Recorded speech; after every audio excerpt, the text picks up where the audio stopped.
घरासाठी एका मुलानं आपल्या वडिलांनाच बेदम मारहाण केली आणि त्यांचे दोन्ही पाय मोडल्याचा धक्कादायक प्रकार मुंबईच्या दहिसरमधल्या वैशालीनगर परिसरात घडलेला आहे। फ्लॅट नावावर का करत नाही या रागातून मुलानं टोकाचं पाऊल उचलल्याचं दिसतंय। मुलानं आपल्या वयोवृद्ध वडिलांना अमानुष मारहाण केलेली आहे।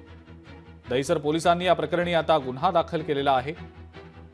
पोटच्या मुलानं वयोवृद्ध विजय साठले यांना लाकडी पट्टीनं पायावर बेदम मारहाण केली, ज्यामध्ये त्यांचे दोनही पाय फ्रॅक्चर झाले।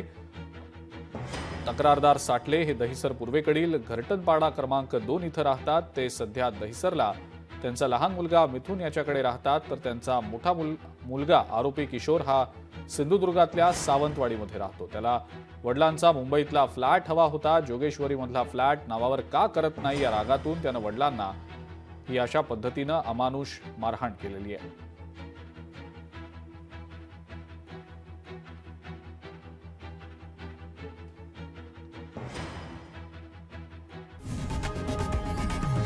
लोकशाही मराठी ऐका, पहा, जागरूक रहा।